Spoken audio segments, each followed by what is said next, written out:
Student, good morning. आज हम लोग जो चैप्टर स्टडी करने वाले हैं वो है पैरेललोग्राम, जिसको हम लोग बोलते हैं चतुर्भुज। पैरेललोग्राम में क्या होता है, तो जिसकी एक ऐसा प्रोज फिगर जिसकी चारों साइड क्या होती हैं, चार साइड से घिरी हुई बाउंडेड जो लाइनें होती हैं, चार साइड से घिरी हुई जो कि शेप होता है, उसको हम लोग क्वाड्रिलेटरल बोलते हैं। क्वाड्रिलेटरल जो होता है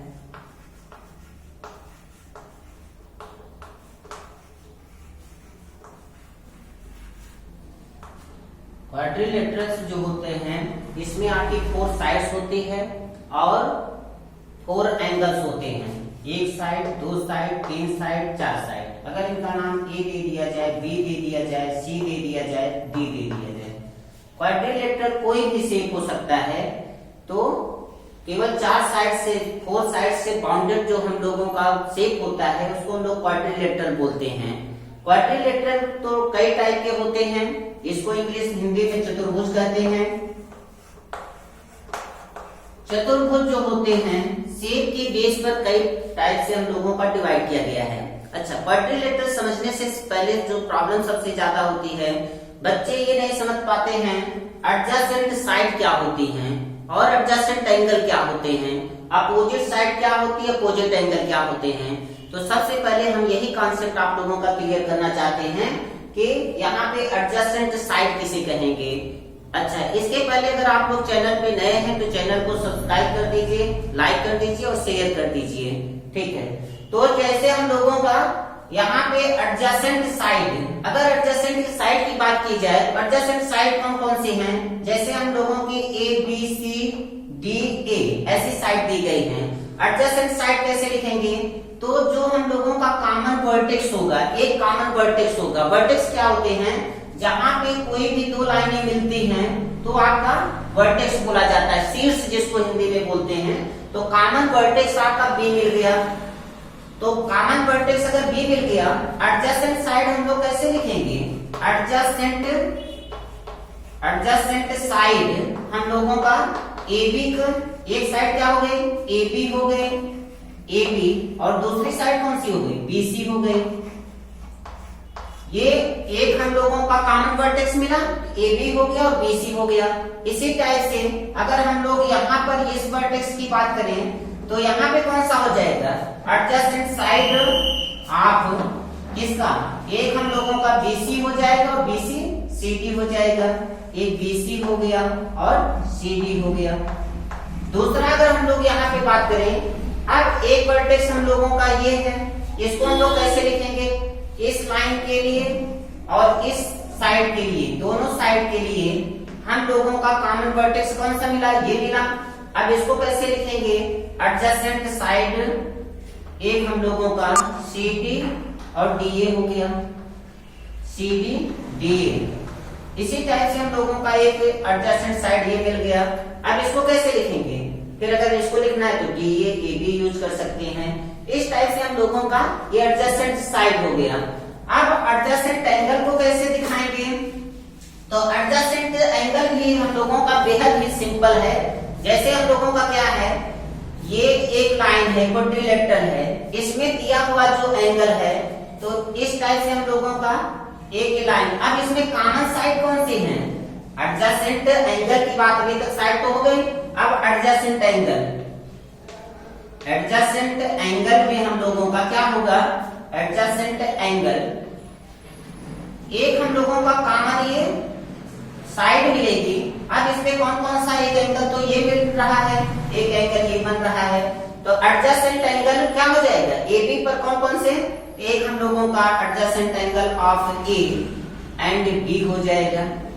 इसी टाइप से एंगल ए एंगल बी। अब इस पे भी एक कॉमन लाइन, तो कॉमन लाइन पे एक एंगल तो हम लोगों को ये मिला, दूसरा ये मिला। इसको कैसे लिखेंगे, एडजेसेंट एंगल इक्वल टू हम लोगों का काम क्या हो जाएगा, एक एंगल बी हो गया और इसका एडजेसेंट क्या हो जाएगा, एंगल सी भी हो जाएगा। ऐसे भी यूज कर सकते हैं। तीसरा यहाँ पे एक लाइन हम लोगों का एक साइड सी डी दिया है, इसका एडजेसेंट एंगल क्या हो जाएगा, एडजेसेंट एंगल ऑफ सी और एंगल डी। इसी टाइप से एंगल डी का एंगल डी और एंगल ए हो जाएगा। तो जो कॉमन है इसको सिंपली देख करके भी हम लोग क्या कर सकते हैं, इसका एडजेसेंट हम लोगों का ये हो जाता है। तो ठीक है, ये हम लोगों का एडजेसेंट एंगल हो गया।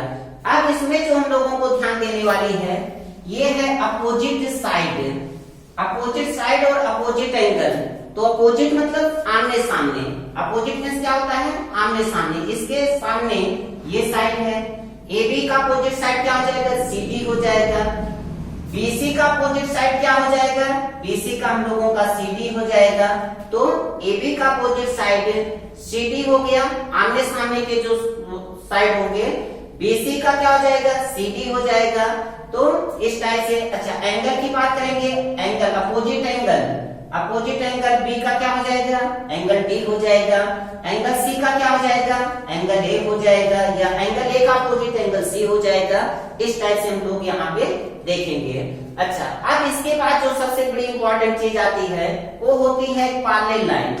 पैरेलल लाइन कौन सी लाइनें होती हैं, वे लाइनें जिसको कितना भी बढ़ा दे कभी भी आगे जाकर के इंटरसेक्ट ना करे, मिले ना, ऐसी लाइनों को हम लोगों को एडजेसेंट को पैरेलल लाइन बोली जाती है, समांतर रेखा बोली जाती है।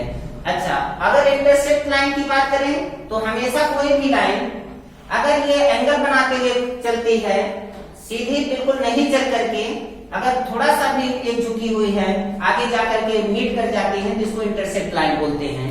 पैरेलल लाइन ऐसी लाइन है जो कभी भी आपस में ना मिले, इसको कितना आगे बढ़ा दिया जाए पे भी ये आगे जाकर के नहीं मीट होगी, तो ऐसी लाइन को पैरेलल बोलते हैं। और जो आगे बढ़ाने पर कभी भी जाकर के इंटरसेक्ट कर दिए, काट दिए, तो उसको हम लोग इंटरसेक्टिंग लाइन बोलते हैं। तीसरा पॉइंट जो हम लोगों का है, क्वाड्रिलेटरल की बात करना है। तो क्वाड्रिलेटरल क्या होते हैं, क्वाड्रिलेटरल हम लोगों का कई टाइप के होते हैं। एक हम लोगों का होता है पैरेललोग्राम। सबसे पहले होता है पैरेललोग्राम। सबसे पहला जो है हम लोगों का ये है पैरेललोग्राम।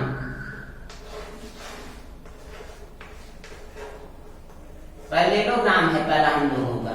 पैरेललोग्राम में क्या होता है, पैरेललोग्राम जो होता है इसमें हम लोगों का अपोजिट जो आमने सामने की जो अपोजिट साइड्स होती हैं, ये क्या होती हैं, पैरेलल होती है। अगर कोई भी साइड एक दूसरे के क्या है, पैरेलल हैं, इसको हम लोग क्या बोलेंगे, पैरेललोग्राम बोलेंगे। क्या बोलते हैं, पैरेललोग्राम। अपोजिट साइड पैरेलल होती हैं। ABC, AB पैरेलल टू क्या कहेंगे, AB पैरेलल टू CD कहेंगे, इसको हम लोग पैरेललोग्राम कर देंगे। पैरेललोग्राम। तो इसमें इसको हिंदी में बोलते हैं समांतर चतुर्भुज। समांतर चतुर्भुज। तो समांतर चतुर्भुज केवल यही कहेंगे कि अपोजिट साइड्स क्या होती हैं, पैरेलल होती हैं। AB पैरेलल टू CD और BC पैरेलल टू DA या AD। तो ये हम लोगों का पैरेललोग्राम हो गया। समांतर चतुर्भुज इसको बोलेंगे पैरेललोग्राम। दूसरा हम लोगों का जो है, अब हम लोगों का रेक्टेंगल एक आता है। एक रेक्टेंगल होता है। रेक्टेंगल क्या होते हैं, जिसकी अपोजिट साइड पैरेलल होती हैं और इक्वल होती हैं, तथा इनके बीच में बनने वाला जो एंगल होता है ये 90 डिग्री होता है। तो ऐसे ट्रायंगल को, ऐसे शेप को हम लोग क्या बोलते हैं, रेक्टेंगल बोलेंगे। ये रेक्टेंगल होता है जिसको हम लोग आयत कहते हैं। तो आयत क्या होती है, जिसकी एक साइड बड़ी होती है और एक साइड क्या होती है, छोटी होती है। तो इसको हम लोग आयत बोलते हैं। जैसे हम लोगों का बेंच वगैरह हो गया, ये सब किस शेप में होते हैं, आयत में होते हैं। तो लेंथ बड़ी और ब्रेथ छोटी होगी तो आयत होगा। फिलहाल इसका जो हम लोगों का एरिया कैसे निकलता है, ये सब हम दूसरे चैप्टर में स्टडी करेंगे। अभी केवल शेप के बारे में, क्वाड्रिलेटरल के कितने शेप होते हैं उसकी स्टडी करेंगे। तीसरा हम जो लोगों का जो है ये होता है रोम्बस, जिसको हम लोग समचतुर्भुज कहते हैं। हम लोगों का होता है रोम्बस, इसको हम लोग क्या बोलते हैं, समचतुर्भुज बोलते हैं। तो समचतुर्भुज जो होता है ये बिल्कुल स्क्वायर से मिलता जुलता है, लेकिन इसमें खासियत क्या होती है, सबसे मेन जो होता है, ये आपके अपोजिट साइड्स जो होती हैं, सारी साइड्स इसमें क्या होती हैं, इक्वल और पैरेलल इक्वल होती हैं। सारी साइड्स क्या होती हैं, इक्वल होती हैं। मान लीजिए इस टाइप से अगर हम लोग शेप बनाएं तो ये वाला जो है, ये साइड इस साइड के इक्वल है, ये साइड, चारों साइड अगर इक्वल रहती हैं तो इसको हम लोग क्या बोलते हैं, इसको हम लोग बोलते हैं रोम्बस, जिसको समचतुर्भुज बोला जाता है। मान लीजिए इसका नाम ए बी सी डी ऐसे नाम है। उसके बाद फिर थोड़ा सा हम लोग आगे बताएंगे कि इनके जो डायगोनल्स होते हैं ये डायगोनल्स इक्वल नहीं होते हैं। इसको हम दूसरे टॉपिक में चर्चा करेंगे फिलहाल कि इसके डायगोनल्स इक्वल नहीं होते हैं। ये हमेशा 90 डिग्री यहाँ पे डायगोनल पे बनाते हैं, ना कि यहाँ पे हमारा फॉर्मेशन कर सकते नहीं कर सकते, लेकिन 100% जो होता है डायगोनल इंटरसेक्ट करके 90 डिग्री बनाते हैं। तो यहाँ पर बनने वाला एंगल 90 डिग्री होता है। और दोनों जो हमारे डायगोनल्स होते हैं डिफरेंस होते हैं, इक्वल नहीं होते हैं, लेकिन चारों साइडें जो होती हैं ये क्या होती हैं, इक्वल होती हैं। इसको हम लोग राम्बस बोलते हैं, चतुर्भुज बोलते हैं। नेक्स्ट हम लोगों का है स्क्वायर। स्क्वायर क्या है? स्क्वायर जो हम लोगों का होता है, स्क्वायर में आपकी चारों साइड्स जो होती हैं इक्वल होती है। ये साइड इस साइड के, साइड इस साइड के इक्वल होंगे और इनके ये जो एंगल बनते हैं 90 डिग्री एंगल बनते हैं।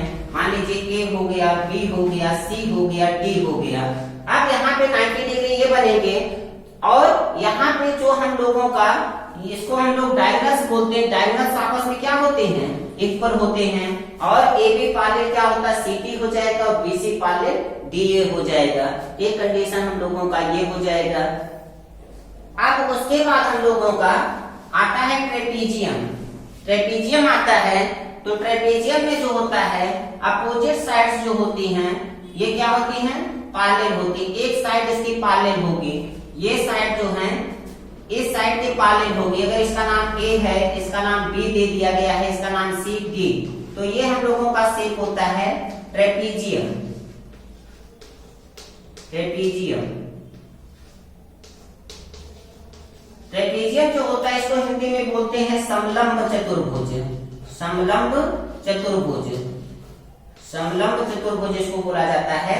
तो समलंब चतुर्भुज में क्या होते हैं, ये साइड इसके पैरेलल होती हैं। एक साइड आपकी पैरेलल होंगे और ये साइड आपस में पैरेलल नहीं होंगे। अच्छा, कभी कभी क्या होता है जब समलंब चतुर्भुज में ये साइड इस साइड के इक्वल हो जाती है, इसको हम लोग आइसोसेल्स ट्रेपीजियम बोलते हैं। क्या बोलते हैं, आइसोसेल्स ट्रेपीजियम बोलते हैं। तो दो साइडें क्या होती हैं, दो भुजाएं जो होती हैं, दो साइड जो होती है इक्वल होती हैं, तब इसको आइसोसेल्स ट्रेपीजियम बोला जाएगा। और अगर ये हमारी केवल एक साइड इक्वल है और ये साइड से अनइक्वल है, इसको हम लोग सिंपली ट्रेपीजियम बोलेंगे। उसके बाद नेक्स्ट हम लोगों का जो है, हम लोगों का नेक्स्ट है काइट। नेक्स्ट जो है हम लोगों का काइट है, पतंग जिसको बोलते हैं। काइट की क्या खासियत होती है, काइट में हम लोगों की दो साइडें जो हम लोगों का, ये कौन सा हो जाएगा, एडजेसेंट साइड बोल सकते हैं। एडजेसेंट साइड्स हम लोगों की क्या होती हैं, इक्वल होती हैं। इसका ये एडजेसेंट, अगर मान लीजिए ए बी सी डी, तो ए का जो एडजेसेंट साइड्स है वो हमेशा ए बी इक्वल टू क्या होती हैं, A B equal to C D A D होता है, A B equal to A D. और यहाँ पे बी सी इक्वल टू क्या हो जाएगा, BC इक्वल टू हम लोगों का CD हो जाएगा। और एक कंडीशन और आप लोग लगा सकते हैं, AB does not equal, AB does not equal of BC या CD, तो AB does not equal of BC। और क्या लिख सकते हैं, AD does not equal of AD। कभी भी आप लोगों का BC के इक्वल नहीं होगा, AD BC के इक्वल नहीं होगा और AB हम लोगों का CD के इक्वल या BC के इक्वल नहीं होगा। तो हम लोगों ने इसको रख दिया हूं, तो यहाँ पे क्या रख देते हैं, AB does not equal of CD रख दे रहे हैं। चलो ठीक है, तो कहने का मतलब ना तो ये इसको इक्वल हो सकती है ना तो इसके इक्वल हो सकता है। इसको हम लोग क्या बोलते हैं, इसको हम लोग काइट बोलते हैं, पतंग बोलते हैं। इतनी थोड़ी सी ये सब जानकारियां हैं। अब एक ही वीडियो में सारी चीज पॉसिबल नहीं होगी। हम नेक्स्ट वीडियो में कैसे एरिया निकालते हैं और फिर उससे रिलेटेड क्वेश्चन करेंगे। ठीक, थैंक यू।